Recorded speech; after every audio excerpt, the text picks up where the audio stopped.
Well, welcome along to Saudi Cup 2022, the first of our weekly press conferences here at King Abdulaziz Racecourse, building up to the world's richest race day on Saturday night. And one man who knows all about that is to my right-hand side, David Egan, who won the Saudi Cup last year on Mishrif. I'm sure, David, great to be back here again. Yeah, fantastic to be back here in Riyadh. I was rode here a couple of weeks ago on a horse called Calibre, who runs in the handicap on Friday.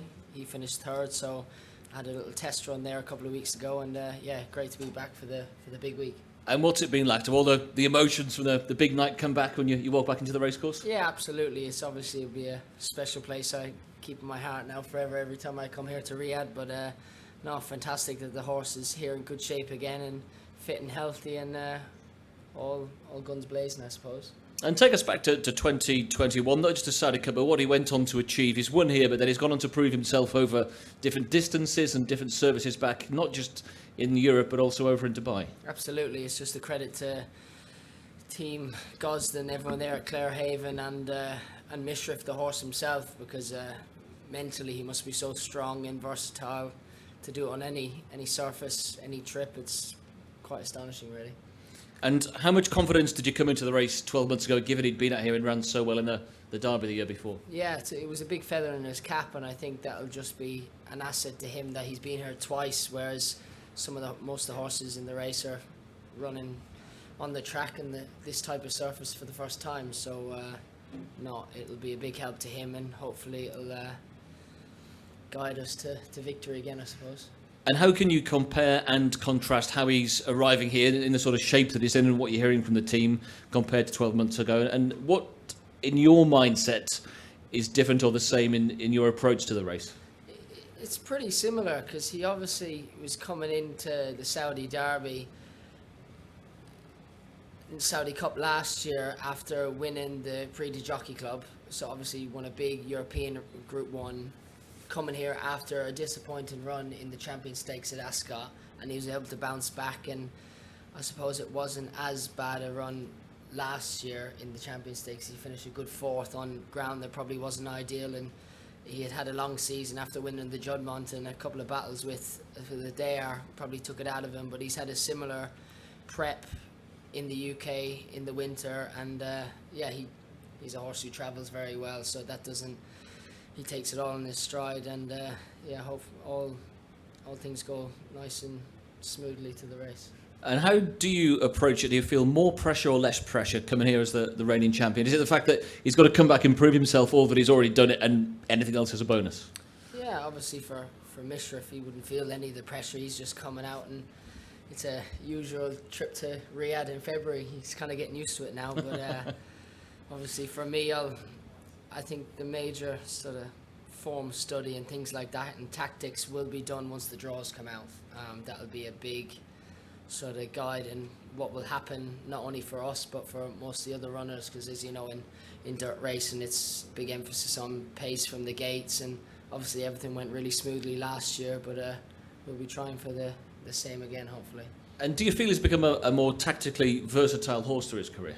Yeah, he seemed to be a lot more professional in his races, I would say.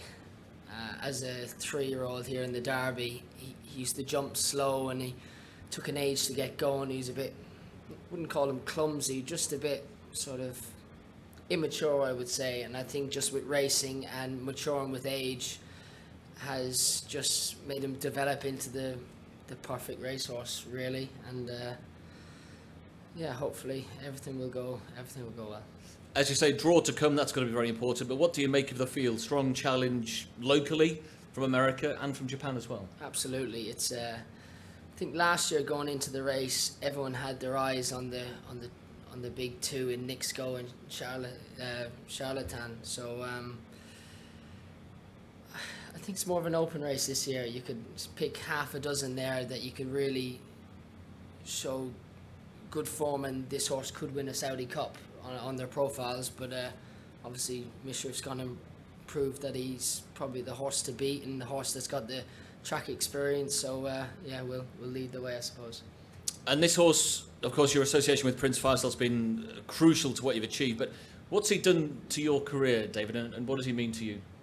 Yeah, look, obviously both the horse Mishrif and I wouldn't be here today if it wasn't for Prince Faisal, who gave a young jockey only a couple of years out of his apprenticeship a big chance in giving me a retainer to ride his horses. And then I was just lucky enough to come across a horse like Mishrif, who I'm very lucky because I've kind of jumped in at the beginning of Mishrif's career, but Prince Faisal has bred 6 generations of the family, so it's quite astonishing how much time and effort he's put into them bloodlines for me to just kind of jump in at the receiving end.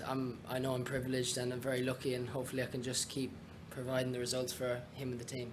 And from your understanding, where does the Mishrif story go from here beyond Saturday? Is Saturday the swan song, or the team looking at races beyond that? Yeah, I'm sure it's probably a similar campaign to 2021.